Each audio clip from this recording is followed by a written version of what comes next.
사도 바울께서 빌립보 교회 성도들에게 그들을 위해서 십자가를 지신 예수님의 마음을 생각하라는 말로 이 본문이 이루어져 있었고, 우리가 지난주에 이 내용을 한번 보았습니다. 바울 사도께서 신자들에게, 이 빌립보 교회 성도들에게 예수님의 마음을 품으라고 말한 이유는 그 예수님의 마음을 바라보고 생각하는 것 안에 그들이 가진 모든 문제에 대한 해답이 들어있기 때문에 그랬습니다. 그들이 가진 문제 가운데 하나라고 하는 것은 분열과 다툼이었는데요. 이 빌립보 교회 안에 고린도 교회만큼은 아니지만 그래도 다툼이 있었습니다. 집사가 다투었고 그룹과 그룹이 나누어져 있었던 것으로 보여집니다. 그래서 빌립보 교회가 다시 하나가 될 필요가 있었어요. 어떻게 가능할까요? 그거를 하나 되게 하려면 어떻게 해야 될까요? 체육대회를 할까요? 아니면 다 같이 모여서 식사를 한번 할까요? 그것도 한 방법이 되겠지만 사도 바울이 사용하는 방법은 그러한 것이 아니고 빌립보 교회 성도들 앞에 예수님의 마음을 보여주고 있습니다. 그리고 그 예수님의 마음을 품으라고 호소하고 있는 것이죠. 신자들의 마음을 하나로 묶고 신자들로 하여금 기꺼이 또 자발적으로 하나 되게 만들 수 있는 힘은 운동이나 식사나 기타 오락이나 그런 것에서 오는 게 아니라 예수님의 마음을 알고 믿는 데서 나온다고 하는 것이 사도 바울의 생각이었어요. 이게 사실은 세상 사람들의 하나됨과 신자의 하나됨의 차이죠. 세상 사람들은 소주 한잔하면 하나 될 수 있습니다. 세상 사람들은 운동하고 땀 흘리고 또 사우나에 가서 한번 서로 그냥 웃고 떠들고 하면 하나 될 수 있어요. 그러나 그것은 교회가 말하는 하나됨은 아니에요. 오늘 사도 바울이 생각하는 그 하나됨은 모든 신자들이 예수 그리스도의 마음을 알고 예수 그리스도를 사랑하고 그 사랑 안에서 서로를 기꺼이 품고자 하는 것, 그 안에서 교회의 진정한 하나됨이 나타나고 있는 것이죠. 어떤 면에서 여러분, 우리 이 교회 안에서 우리가 다 정말 사랑하고 아무리 좋아하고 그런 관계 속에 있다 하더라도 우리 안에 예수 그리스도의 마음을 알고 예수님을 사랑하는 믿음과 그 사랑으로 연합된 것이 아니라면 주님과 아무 상관이 없는 하나됨에 지나지 않는다고 하는 것이죠.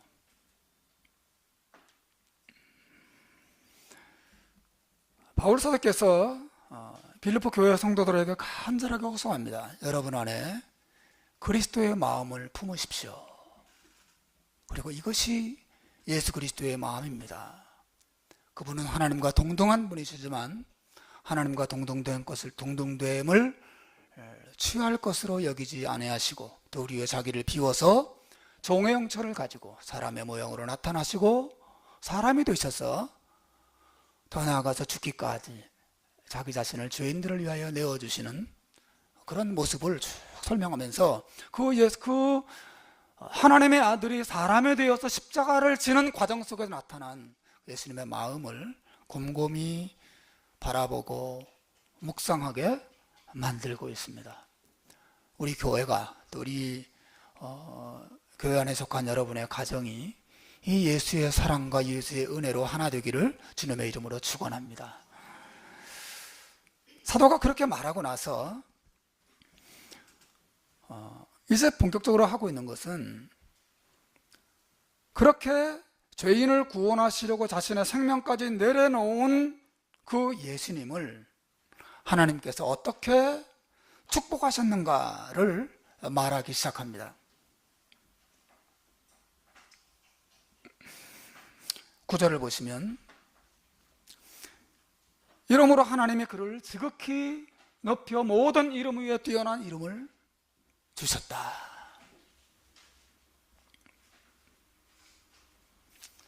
예수님의 삶은 낮아짐으로만 끝나지 않았습니다.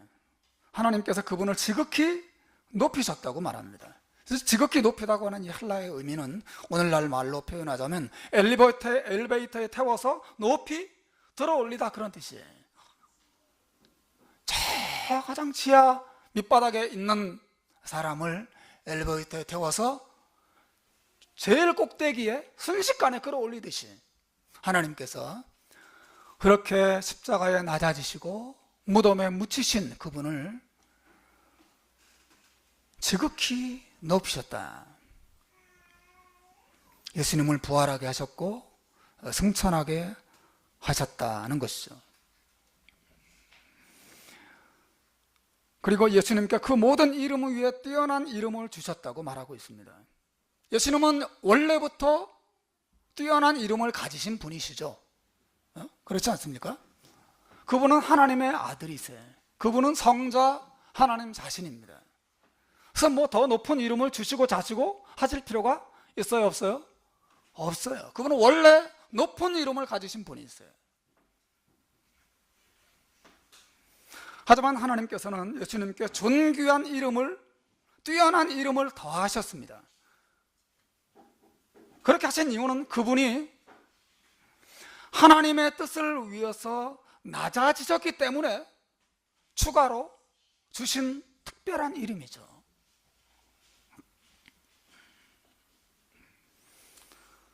요한계시록에서 예수님의 이름은 만주의 주, 만왕의 왕으로 불립니다.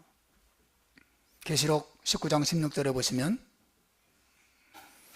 그 옷과 다리에 그 다리에 이름을 쓰는 것이 있으니 만왕의 왕이요 만주의 주라 하였더라.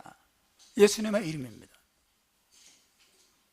그분이 십자가에 죽으시고 무덤에 묻히셔서 가장 비참한 자리에 떨어지셨지만 하나님이 그분을 만왕의 왕이요 만주의 주로 높이 들어 올리시고 그분에게 모든 이름 위에 뛰어난 이름, 이 세상의 모든 주, 모든 왕들을 다스리는 왕으로 그분을 세우셨다.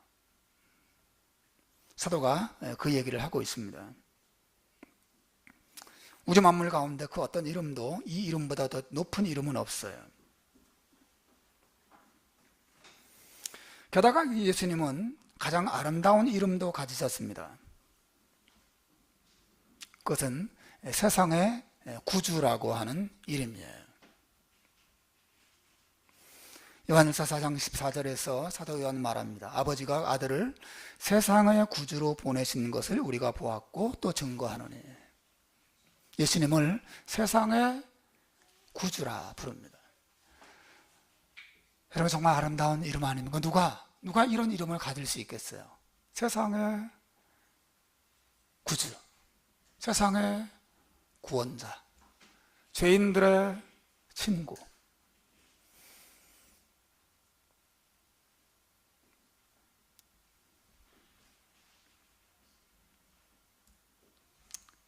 베드로도 사도행전 4장 12절에서 말합니다. 다른 이로서는 구원을 얻을 수 없나니 천하 인간의 구원을 얻을 만한 다른 이름을 우리에게 주신 일이 없습니다.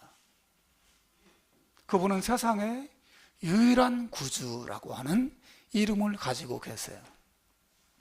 정말 아름다운 이름이죠. 가장 존귀한 이름이죠.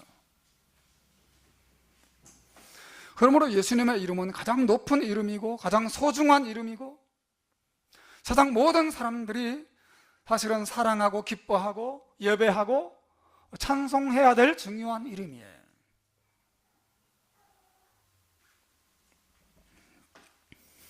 사랑하는 여러분, 바울 사도는 예수님께서 죄인들을 위해서 십자가를 지시고 낮아지셨을 뿐 아니라 하나님이 그분을 가장 높이셔서 존귀한 이름을 그분에게 주셨다고 말하는데, 이 사실은 우리에게 한 가지 중요한 하나님의 뜻을 보여줍니다. 그것은 하나님께서 예수님의 겸손을 얼마나 기뻐하셨는가 하는 것이죠. 하나님은 겸손을 기뻐하십니다. 사실은 이 빌립보서에서 사도 바울이 빌립보 교회 성도들에게 예수님의 낮아지심과 높아지심을 설명하는 이유가 그것입니다. 그들로 하여금 구원받게 하시기 위하여 이 말을 하고 있는 게 아니에요. 왜냐하면 그들은 이미 구원받은 자들이었어요. 바울이 이 말을 왜 하고 있습니까? 빌립보 교회 성도들에게 겸손을 가르쳐주기 위함이에요. 하나님이 겸손을 얼마나 기뻐하셨는가를 말하고 가르쳐주기 위해서 지금 예수님의 이 낮아지심과 낮아진 그 예수님을 하나님이 어떻게 기뻐하셔서 그를 높이셨는가를 빌립보 교회 성도들에게 말하고 있는 것이에요. 구원받으라고 말하는 게 아니라 너희들도 그리스도 안에 있는 이 겸손을 본받고 이 겸손을 따르면 하나님의 그 겸손을 기뻐하셔서 너희들을 축복하시고 너희들을 높이실 것이라는 말을 지금 하고자 하는 것입니다. 그들 안에 교만이 있었고 그 교만 때문에 그 공동체 안에 분열이 있었거든요. 바울의 메시지는 아주 분명합니다. 하나님은 겸손을 기뻐하신다고 하는 것입니다. 하나님은 겸손한 자를 축복하십니다. 하나님은 겸손한 자들을 높이십니다. 이게 예수님의 죽으심과 부활 승천이 가르쳐주는, 특히 구원받은 신자들에게 가르쳐주는 중요한 원리예요.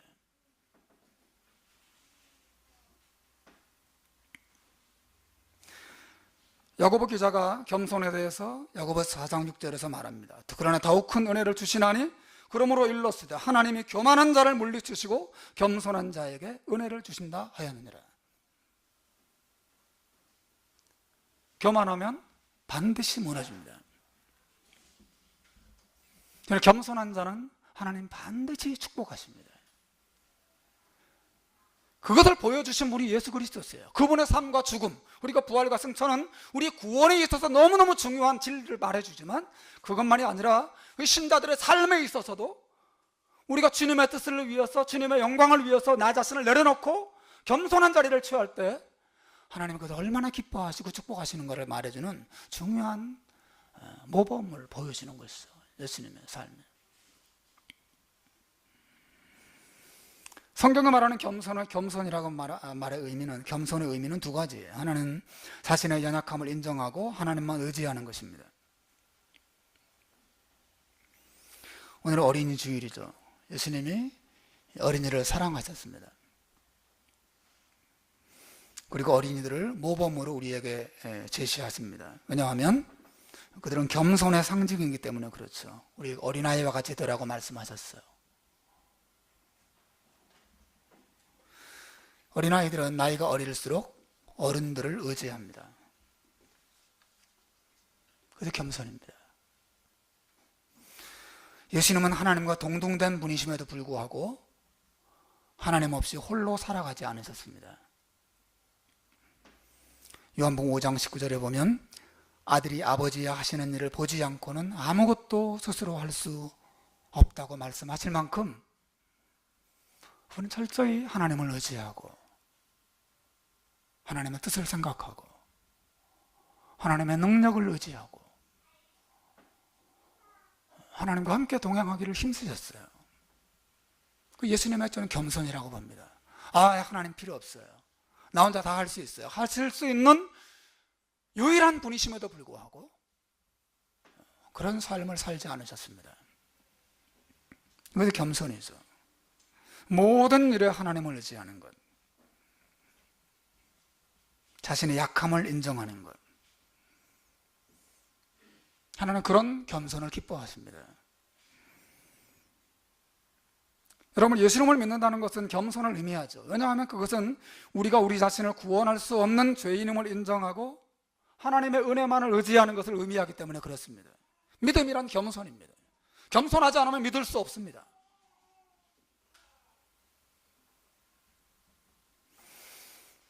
또 구원만이 아니에요. 삶의 모든 면에 있어서 우리의 힘으로 불가능한 일들이 많죠. 부모들은 압니다. 자녀 양육? 내 힘으로 안 된다는 걸 너무 잘 알죠. 내 힘으로 안 됩니다. 목회? 내 힘으로 안 됩니다. 내 힘으로 하는 게 아닙니다. 갈수록 절감하고 있습니다. 여러분을 변화시키는 것, 내 감동적인 설교로 되는 게 아니에요. 설교를 날마다 죽쓴다고 해서 교회가 망하느냐? 그렇지도 않습니다. 여러분, 목회는 목사의 능력으로 하는 게 아니에요. 하나님의 은혜로 하는 것입니다. 정말 하나님이 도와주셔야 돼요. 아니, 목회는 고사하고 나는 나 한 사람의 믿음도 나 스스로 유지할 수가 없어요. 나는 불가능합니다. 하나님은 붙잡아 주셔야 돼요. 하나님은 계속 믿음의 불꽃을 타오르게 하셔야 돼요. 여러분, 선로역정이라는 책을 보시면 그 크리스찬이 어떤 지혜자의 집에 들어가요. 그 집에 들어가서 어떤 장면을 보는데 불이 활활 타오르고 있는데 뒤에서, 그 불꽃 뒤에서 어떤 사람이 물을 계속 붓는 거예요. 그래서 해석자의 일이구나. 해석자에게 이 크리스찬이 물어보래요. 선생님, 이게 무엇을 뜻합니까? 그때 해석자가 크리스찬에게 설명해 줍니다. 저 불꽃은 신자의 마음에서 타오르고 있는 믿음의 불꽃이라네. 근데 저 뒤에서 물 붓는 사람은 누군가요? 저것은 신자의 믿음을 꺼뜨리려고 물을 붓는 사탄이라네. 이렇게 말해줍니다. 근데 왜 불이 꺼지지 않죠? 그것은 이 아래에서 하나님께서 기름을 계속해서 공급하고 있기 때문이라네. 그런 설명을 해주는 장면이 나옵니다. 여러분, 선로역정 너무너무 재미있는 책입니다. 꼭 한번 읽어보십시오. 감동적입니다. 여러분, 내 힘으로 안 되는 게 너무너무 많아요. 부부관계, 또 이 세상에 살아가는 모든 인간관계들 내 힘으로 안 됩니다. 자기 생각, 자기 능력을 믿는 사람만큼 어리석은 사람은 없어요.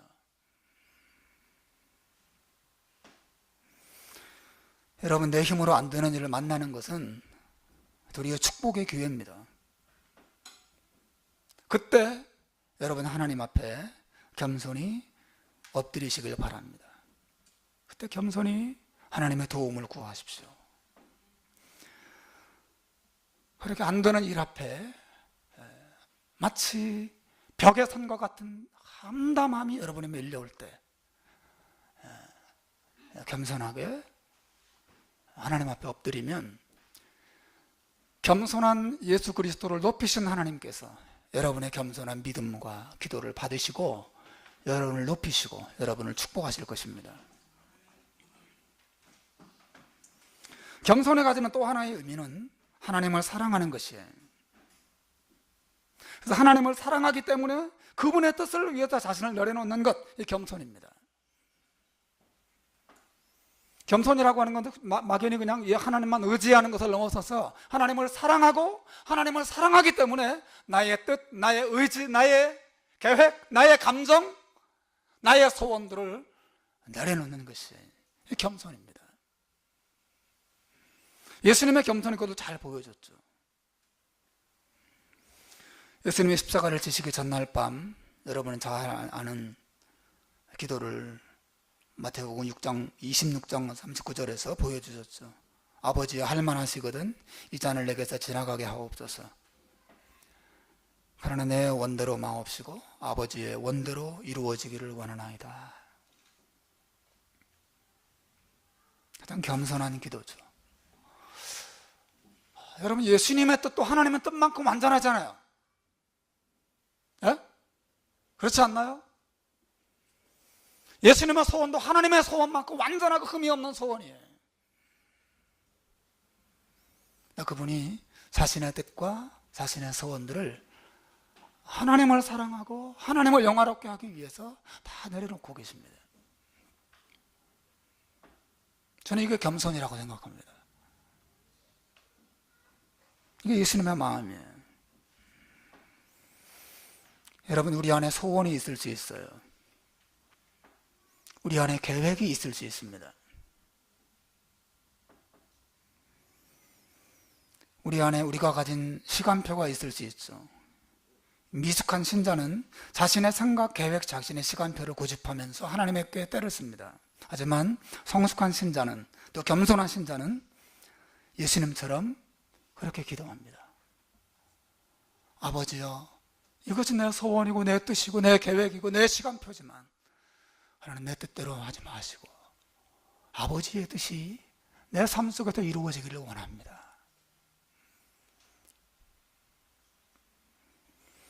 그렇게 기도하는 이유는 그런 신자들은 자신의 뜻보다 하나님의 뜻이 더 선하다는 것을 알기 때문에 그렇죠. 여러분, 이것이 겸손입니다. 빌립보 교회 성도들은 바로 이런 겸손을 배워야 했어요.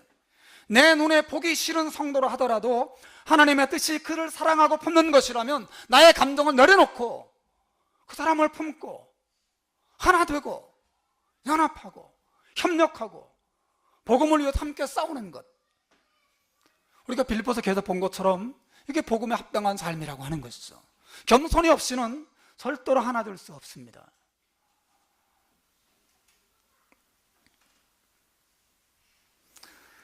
사랑하는 여러분, 혹시 여러분 안에 이루어지기를 집착하고 있는 일이 있습니까? 여러분의 생각대로 되지 않는다고 낙심하고 또 원망하는 분들이 계세요? 저도 너무너무 많아요. 진짜 많습니다. 내 뜻대로 되는 것보다 안 되는 게 훨씬 많아요. 너무너무 많습니다.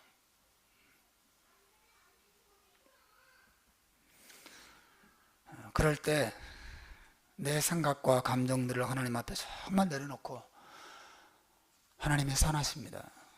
하나님이 옳으십니다.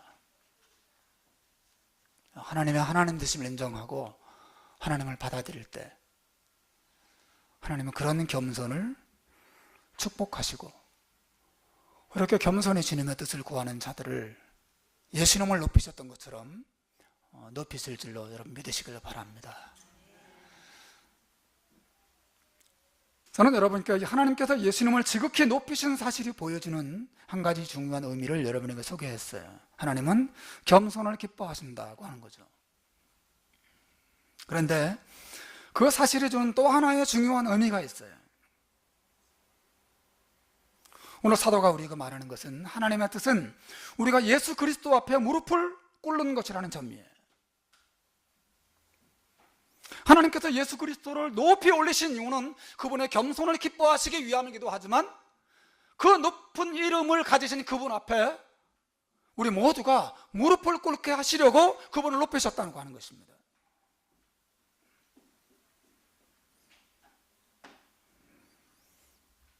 여러분, 10절과 11절을 보시면 사도가 말합니다.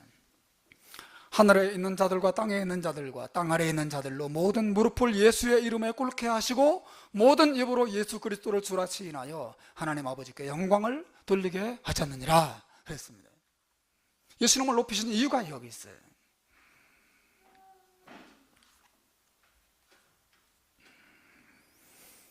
예수님 앞에 무릎을 꿇는 것입니다.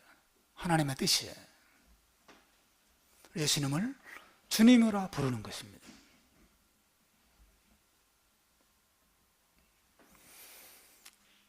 여러분, 예수님 앞에 무릎을 꿇으셨어요? 예수님 앞에 무릎을 꿇고 살고 계십니까?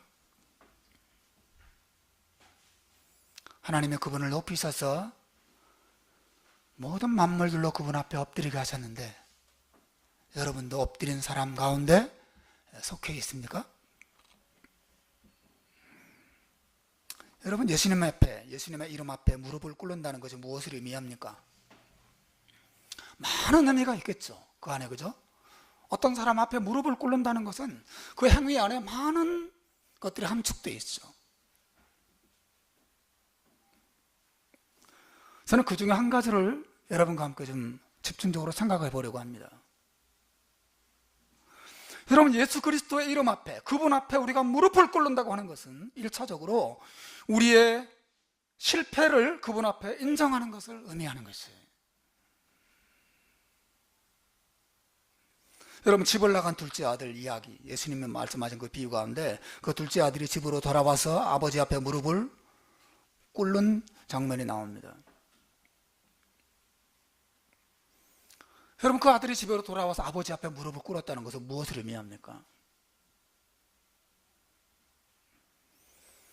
그것은 자기가 아버지의 뜻을 거역하고 자기 뜻대로 살아보려고 했지만 그런 삶이 아주 어리석은 것이었음을 인정하고 뉘우치는 마음의 표현이죠. 여러분, 예수님 앞에 무릎을 꿇는다는 건 그런 뜻이에요. 예수 없이, 하나님 없이 내 생각과 내 계획과 내 감정대로 살아가는 인생의 실패, 그런 인생의 불행, 그런 인생의 어리석음을 하나님 앞에 인정하는 것, 그분 앞에 무릎을 꿇는 것이죠. 항복하는 것입니다. 하나님, 제가 잘못했습니다. 제 판단이 틀렸습니다. 제 생각대로 살아가는 것이 어리석었습니다. 인정하는 것이죠.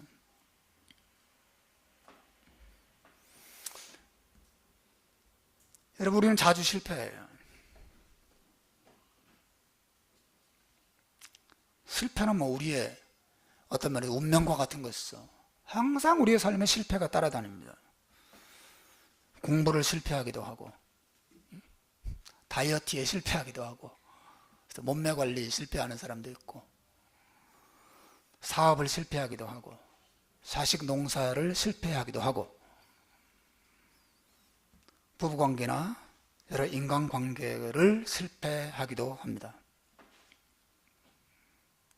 우리는 실패할 때 고통을 당하죠. 그래서 실패를 싫어합니다. 하지만 여러분, 정말 위험한 것은 실패하는 게 아니에요. 정말 위험한 것은 자신의 실패를 인정하지 않는 거예요. 사람들의 교만함이 거기 있어요. 자신의 어리석음, 자신의 실패를 하나님 앞에 인정하려 하지 않는 것입니다. 여러분, 인생의 회복과 구원의 시작은, 혹은 한 가정의 회복과 하나님의 축복의 시작은 자신의 실패를 실패로 인정하는 것으로부터 출발되는 것이에요. 저부터 시작해서 우리 인간들은 그런데 그 실패를 인정하는 것을 상당히 싫어합니다. 여러분, 여성들이 가장 듣기 싫어하는 말이 뭐예요? 밥 먹을 때 밥상머리에 앉아가지고 남편이 반찬이 매우니 짜니 다니 맛이 왜 이러니 이렇게 투덜거리는 거죠. 진짜 짠데, 진짜 짜서 짜다고 하는 것인데, 뭐가 짜냐고. 된장국의 실패를 인정하기 싫어하는 여인들의 저는 교만함이라고 생각합니다. 짠 걸 짜다고 해야지. 네, 여자들만 그렇습니까? 남자도 똑같아요. 언젠가 한번 아내가 어디 벽에 못을 박으라 그랬나? 고쳐달라 그랬어요. 열심히 했습니다. 했는데 딱 오더니 못이 좀 삐뚤어 박혔네. 내가 보니까 조금 삐뚤긴 했어도 그래도 쓰는데 아무 이상 없을 것 같은데 삐뚤게 박혔네. 네, 나도 자존심이 있어서 뭐가 똑바로 박혔잖아. 이게 정상이야. 자신의 실패를 인정하기 싫어하는 마음이 남자들에게도 똑같이 있습니다. 똑같이 있습니다. 하지만 여러분, 우리가 진정으로 인정해야 될 실패는 하나님 없는 삶의 실패예요.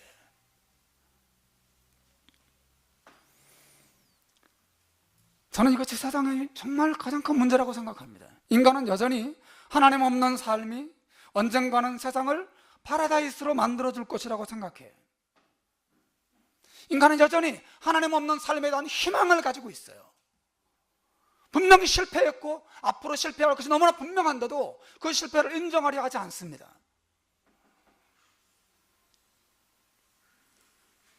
여러분, 과학 기사들, 과학 잡지들 같은 거 읽어보면 요즘에 과학이 인간의 생명을 연장시켜 줄 것이라고 말해요. 모든 질병과 고통이 없는 세상을 만들어 줄 것이고 그런 세상이 올 것이라고 기대하게 해요. 그죠? 유전자 조작을 통해서 암을 정복하고 줄기세포를 가지고 수많은 그 불구 장애인들도 다 고쳐내고 정말 좋은 세상이 올 것 같아요.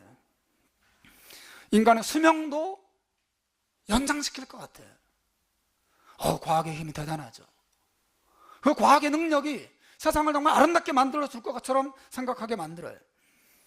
하지만 여러분, 인간의 문제는 몇 살을 더 사느냐 혹은 건강하게 사느냐 좀 병들게 사느냐 그 문제에 있지 않아요. 정말 문제는 그 인간들이 살면서 무엇을 하며 사느냐는 거죠. 뭐하고 살아요? 인간의 문제는 인터넷 속도가 광속도로 빠르냐 빠르지 않느냐 그 문제가 아니에요. 그 인터넷을 가지고 무슨 일을 하느냐의 문제인 것입니다. 인간은 자신의 욕망대로 합니다.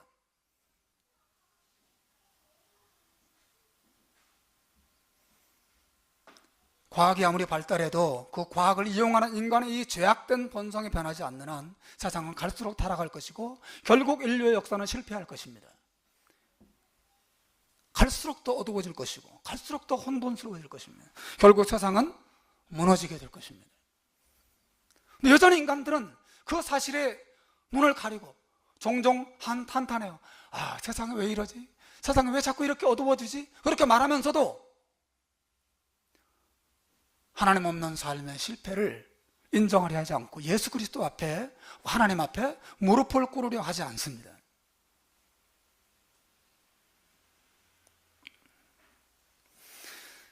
신은 죽었다 하는 말로 유명한 니체라는 사람이 있습니다. 이 사람은 루터교 목사의 아들이에요. 5살 때 아버지가 돌아가십니다. 그리고 니체가 대학에 다니면서 점점 신앙도 다 잃어버리게 되죠. 그가 한 유명한 말, 이 신은 죽었다고 하는 이 말은 무슨 뜻이냐면 인간이 만들어낸 최고의 가치, 최고의 목적이 이제 소멸됐다는 뜻이에요. 무슨 말이냐면 이 니체는 신을 인간이 자기 위로를 위해서 만들어낸 가짜 도구라고 생각했던 것이죠. 니체가 살기 이전에는 모든 사람들이 신을 믿었는데 이제는 진화론이 나타나고 이성과 과학의 시대가 도래하면서 신이라는 것이 인간이 만든 헛개비에 지나지 않는 것이라고 알게 됐다는 거죠, 이제. 그래서 신은 더 이상 필요가 없는 존재가 됐어요. 가짜예요. 신은 없다가 아니라 신은 죽었다는 것입니다. 누가 신을 죽였습니까? 인간의 지식과 인간의 이성과 과학이 신을 없애버린 거예요. 그게 이겼다는 거예요. 신을 제거해버렸어요. 신은 가짜구나. 우리가 신을 믿고 사느니 우리의 이성과 우리의 양심과 우리의 과학적인 능력을 믿고 살아야지. 헛개비 그 신을 믿을 필요가 있냐. 새 시대가 도래했다는 것이죠. 그런데 니체는 신으로부터의 자유를 선언했어요. 더 이상 절대 진리란 없다. 더 이상 인간의 절대 목적이란 없다 하는 것입니다. 그래서 그의 사상은 철학적으로 허무주의예요. 그는 이렇게 주장했어요. 절대 진리, 절대 목적이란 없어졌기 때문에, 즉 신이 가짜인 것이 판명되었기 때문에 이제는 인간 각자가 자기에게 주어진 삶을 스스로 최선을 다해 사는 길밖에 없다는 것이죠. 인간은 자기 능력을 믿고 이제 살아야 돼요. 각자 도생. 자기가 알아서 살아야 돼. 이제 열심히 그냥 성실하게. 이게 니체의 결론입니다. 그는 예수 그리스도 앞에 혹은 하나님 앞에 무릎 꿇기를 거절합니다. 무릎 꿇기를 거절하고 도리어 신을 제거시켜버렸어요. 신은 필요 없다는 것이죠. 신은 가짜라는 것이, 인간이 만들어낸 것이. 죽음이 두려우니까 그 죽음 너머에 있는 어떤 신을 만들어냄으로써 위로와 소망을 가지려고 인간의 역사 속에서 신을 자꾸 만들어냈다는 거예요. 니체의 사상입니다.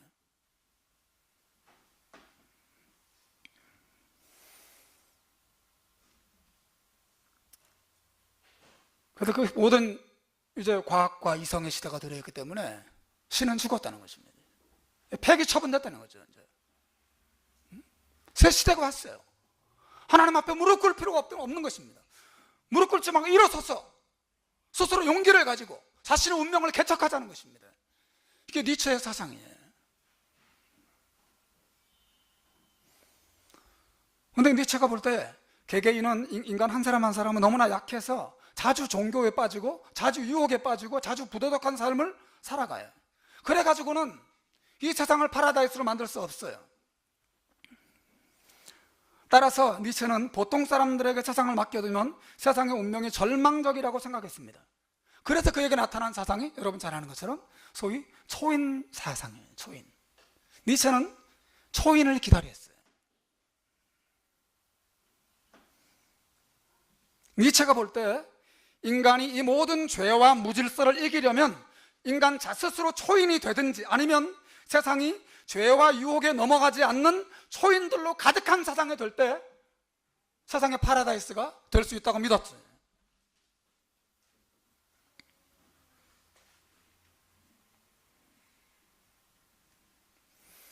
이런 말하자면 니체의 사상은 신 없이 인간 스스로 자신의 운명과 싸우면서 세상을 낙원으로 만들자고 하는 것입니다. 여러분, 이 사상이, 니체가 1900년대에 죽었는데 19세기 말에 있었던 그 니체의 사상이 20세기를 넘어서 지금까지 포스트 모던 시대까지 완전히 오염시키고 있습니다. 그 모든 것은 뭐예요? 한마디로 말하면 하나님 앞에 무릎 꿇기를 거절하는 것이죠. No. 내 인생은 내 것이고 내가 개척하고 내 힘과 내 방법으로 살아보자는 것이죠.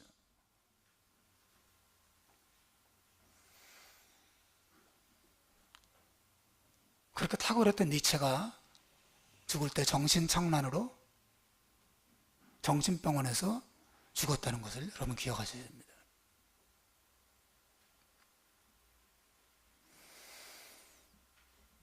하지만 여러분, 니체가 그렇게 주장하지만 사실은 신은 만들어진 존재도 아니고 죽지도 않았다는 것이 기독교의 메시지예요. 살아계신 하나님께서 우리에게 나타나셨다고 하는 것입니다. 이게 중요한 메시지죠. 하나님이 자기 아들을 세상에 보내셨다고 하는 것이 기독교의 메시지. 그리고 그 아들을 통해서 하나님을 떠난 세상을 다시 하나님께로 부르신다고 하는 것이 기독교의 메시지. 인간은 초인이 될 수도 없고 하나님을 떠난 인생은 절망뿐이라고 하는 것이 기독교의 중요한 메시지죠. 인간의 그 어떤 지식도, 어떤 철학도, 돈도, 과학도, 그 어떤 지도자도 인류를 구원할 수 없다고 하는 것. 하나님을 떠난 세상은 절망밖에 없다고 하는 것이 기독교의 메시지예요. 세상 모든 사람들이 둘 중에 하나를 선택하셔야 됩니다. 해야 됩니다. 하나님을 떠난 세상이 결국 망할 것이라고 하는 이 성경의 메시지를 받든지, 아노, 하나님 없어도 인간은 스스로 완전할 수 있고 스스로 세상을 더 살기 좋게 만들어 갈 수 있다. 인류는 여태까지 진보해왔고 더 진보할 것이다. 정말 그렇습니까, 여러분? 인간이 정말 진보하고 있습니까? 과학기술은 진보했을지 모르지만 그 과학을 사용하는 인간의 마음도 계속 진보해 왔습니까? 인간의 마음이 갈수록 더 선해지고 더 아름다워지고 더 거룩해지고 더 질서 있게 되고 정말 그렇게 가고 있는 것이에요? 역사가 그렇게 흐르고 있습니까? 바보 같은 생각이에요. 정직한 사람들은 인류 역사가 계속 퇴보하고 있다는 걸 알아요. 더 부패해진다는 것을 압니다. 결국 이 세상이 무너질 것이라는 걸 알아요. 정직한 불신자들은 그걸 압니다.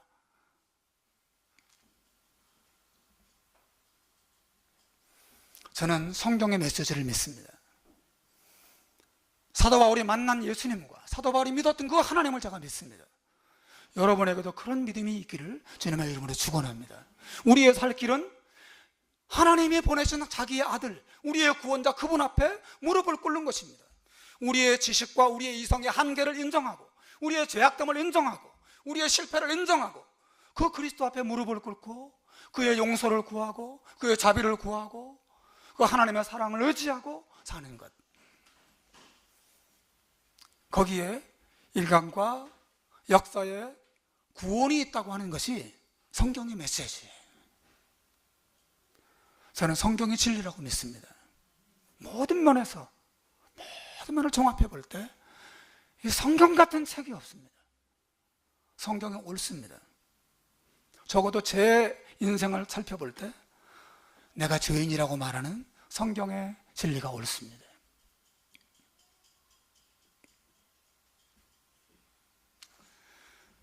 말씀을 맺겠습니다.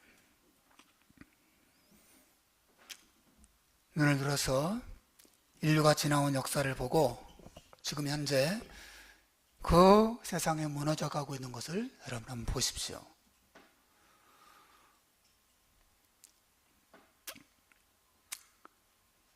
사도 바울이 오늘 빌립보서에서 말하는 이 메시지는 너무너무 중요한 것이죠. 이 사도 바울은 니테처럼 자기의 철학을 전하는 자가 아니에요. 그는 성경이 예언하고 또 자기가 만난 예수를 전하고 있습니다. 로마서 3장 25절에 말합니다. 이 예수를 하나님이 그의 피로 인하여 믿음으로 말미암는 화목제물로 세우셨으니. 이 얼마나 위대한 말인지 모르겠어요. 이 예수를 하나님이 그의 피를 통해서 믿음으로 말미암아 하나님과 화목하게 하시는 제물이 되게 하셨다. 예수 그리스도 안에 우리의 구원이 있고 우리의 회복이 있고 하나님의 축복이 있다고 하는 것을 사도가 말하고 있습니다. 여러분, 하나님의 뜻은 모든 실패한 사람들이 예수님 앞에 무릎을 꿇는 것입니다. 우리의 죄와 실패를 인정하는 것입니다. 혹시 여러분 가운데 실패했고 또 실패를 두려워하는 분이 계신지 모르겠어요. 여러분이 회복을 꿈꾼다면 여러분의 고집과 여러분의 교만을 꺾고 여러분의 실패를 주님 앞에 인정하면서 그분 앞에 무릎을 꿇는 것이 회복과 구원의 길이라는 것을 여러분 믿으시길 바랍니다. 하나님의 은혜는 겸손한 자에게 임해요. 우리가 살 길은 강해지는 것이 아닙니다. 우리가 살 길은 우리의 약함을 인정하는 데 있습니다. 하나님, 나는 약합니다. 나는 더럽습니다. 나는 무기력합니다. 제가 하나님의 은혜를 의지합니다.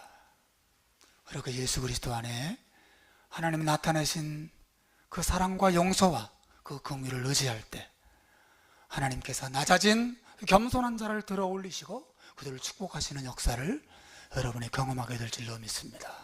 이 겸손의 은혜가 여러분의 삶의 이 공동체 안에 충만하기를 주의 이름으로 축원합니다. 기도하겠습니다.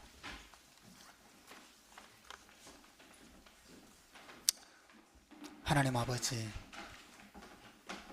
오늘도 말씀을 통해서 하나님의 뜻을 보이시고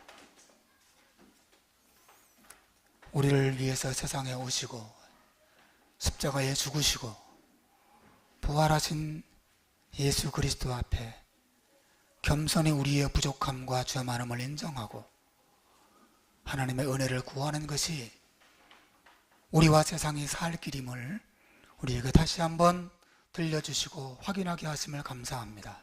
하나님, 우리의 믿음을 더하여 주옵소서. 우리 약함 때문에 주저앉지 않도록